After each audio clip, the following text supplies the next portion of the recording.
Scattered Thoughts and Associations, a Dvar Torah for Parashat Vayelech. Welcome to another adventure with no clear destination. The path we shall be following this week is at different times the phrase Chazak ve'ematz appears in Tanakh, which 3 of its 18 appearances are in this week's parasha. Let's begin with Malbin's interpretation of the expression. The awakening of courage is called chizuk, and its maintenance and persistence, which is the courage of the heart, are called imutz. The ability to start an action is called strength, chazak, and the ability to persevere, courage. 2 very important qualities for a leader. This is the point that I'd like to discuss statistics. As mentioned, the combination of the roots chazak and ematz appear in Tanakh 18 times. 3 of these times have words separating between the 2 words, and therefore I am going to omit them. That leaves us 15 times. All 4 occurrences in the Torah are found in Sefer Dvarim, once in Parashat Vayetchanan, 3 times in Parashat Vayelech, and 5 more appear in Sefer Yehoshua.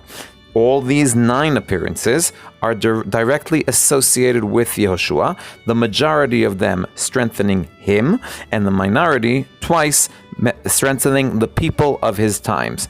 Twice more, the phrases appear in Tehillim as a way to sign one of David's songs, twice in Divrei Hayamim, when David blesses Shlomo, and this is because Shlomo is a boy, and the last at the end of Divrei Hayamim, when Chizkiyahu strengthened the people during the Assyrian siege in Yerushalayim. In other words, 9 times the phrase appears regarding Yehoshua, 4 with David and Shlomo, and 1 with Chizkiah. And anyone who has been following could notice that that means that we only mentioned 14 out of the 15 times, and the 15th we will reach in due time. While searching for the common denominator among these verses, a few interesting points arose. Both Yehoshua and Shlomo are called boy, although close to 40 years passed between the time Yehoshua is called a boy and the use of the phrase. Both replaced existing leaders by the hand of the previous leader, although their predecessor appoints them with the intervention of others. By Yehoshua, it's divine intervention, and Shlomo with the help of Natan HaNavi and Bathsheba. Both Shlomo and Yehoshua speak to Hashem only after receiving the leadership position. And all 3 leaders are already facing difficult challenges at the time of their anointment. Yehoshua stepping into the shoes of Moshe before entering the land of Israel. Shlomo has Adoniah's rebellion, and he reigns at a very young age. And Chizkiyahu has the Assyrian siege after the Israeli exile. The reason all this data helps me with nothing is because reasons 1 to 3 don't include Chizkiyahu, and number 4 can refer to almost every leader in Tanakh. Young age, Yoash was 7 when regaining his throne. Great challenges, who does that not include? That's why I don't have any good answer to the questions of why these leaders get to be strengthened and encouraged, and the others don't. But I do have another source that was ignored and requires special examination. Warning, when I presented the following to my father's rabbi, Rabbi Shalom Gold, he told me that it was not pshat, and he believes it to be far-fetched drash. I disagree with him, and you're welcome to share your opinion with me. The 15th time the phrase is found is in the book of Yeshayahu. The prophet laments the fall of the kingdom of Israel.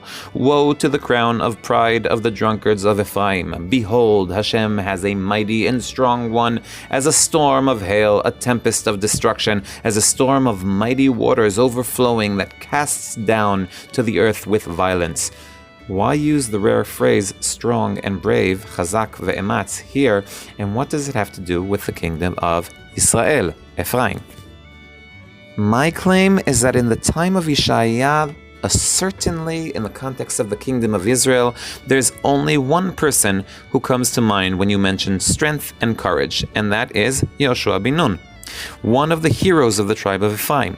Another clue that strengthens this connection is the mention of the expression in the same breath as a great stream of water crossing the Jordan. Furthermore, it can be argued that Yehoshua is the only one about who the phrase "be strong and courageous to Hashem" can be said out of these 3 leaders, because the 3 times that God himself says chazak ve'ematz are only to Yehoshua personally.